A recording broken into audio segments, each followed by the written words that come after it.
Well, Labor can't even get behind nuclear. In fact, the left faction don't even want to have nuclear submarines. Tell me about this conflict over AUKUS. Surely they're going to fall into line and not cause the government too many problems in this area. Well, I think the socialists and the communists are in charge of the Labor conference. And it's a free country, right? They're entitled to their view, but this is such a critical security agreement. No one else has access to this. It's the US and the British and now us. It is probably one of Australia's most important security arrangements.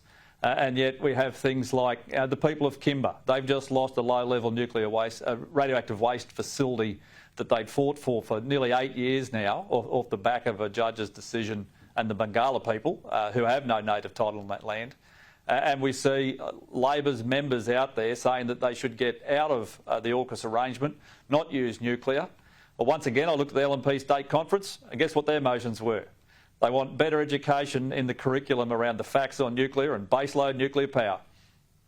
Well, we need nuclear power. There's no doubt. If we're going to seriously reduce emissions and close down these coal-fired power stations, without nuclear, we are not going to make it. We're not going to be able to rely on wind and solar. We need baseload power. It's a no-brainer. It's not even a question. I cannot believe how we are ignoring the experience overseas and reinventing the wheel in this country.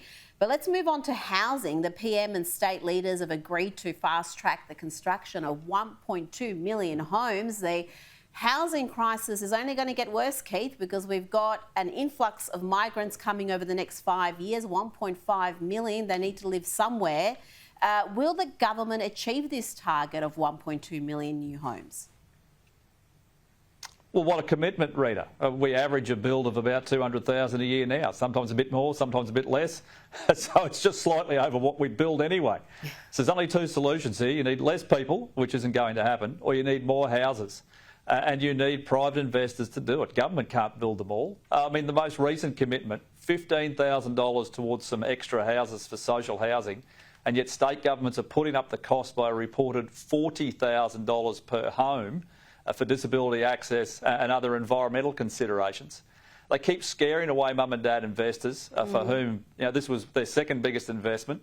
And they keep telling them that they're terrible people, they've got rivers of gold which don't exist, and that renters have more rights than the people who own the house. No wonder people are getting out, and they are getting out by the swag.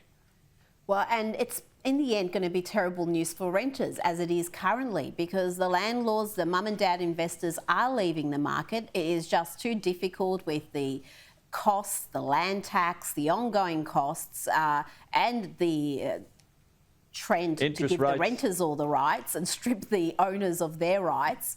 So it is a self-inflicted wound, this one, and it seems like it's not going to improve any time soon. Keith Pitt, thank you so much for your time this evening.